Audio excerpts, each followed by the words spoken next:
ભાઈઓ, હું છું પટેલ મહેન્દ્ર કુમાર પ્રહલાદભાઈ, ગામ રેથલ, તાલુકો સાણંદ, જિલ્લો અમદાવાદ.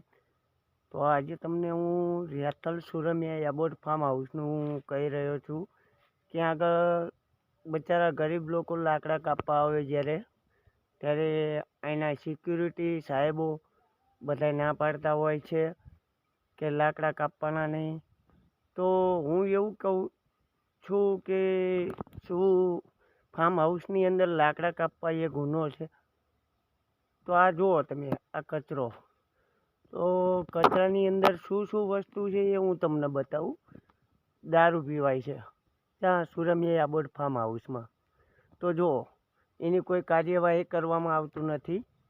અહીંના ઘણા બધા એવા લોકો છે, સાહેબો છે, એ પણ એવું કંઈ ધ્યાન આપતા નથી.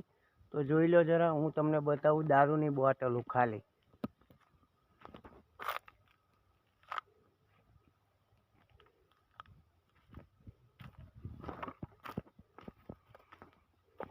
જો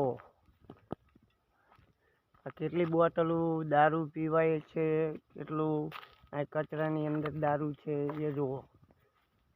આ કેટલા બધા દારૂ છે સુરમિયા એબોર્ડ ફાર્મ હાઉસની અંદરમાં. તો આ બધી બોટલો આવી ક્યાંથી એ જાણવું જરૂરી છે. જોઈ લીજો જરા.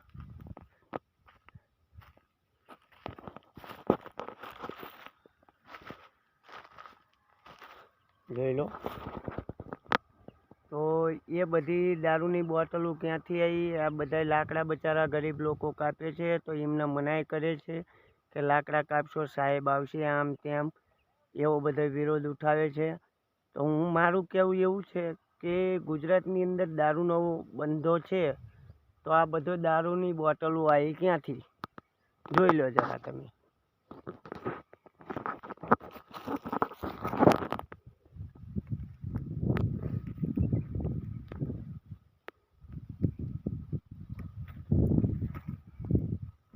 અને આવી ઘણી બધી બોટલો આટલી આજુબાજુની જગ્યામાં બધે પડી છે.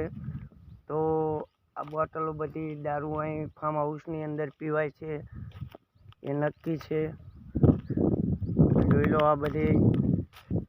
તો આ કચરાની અંદર દારૂની બોટલો આવી ક્યાંથી? ગુજરાતની અંદર જો બંધો હોય તો આ દારૂની બોટલો આવી હોય ક્યાંથી, એ મહત્ત્વનું જાણવા જેવું છે.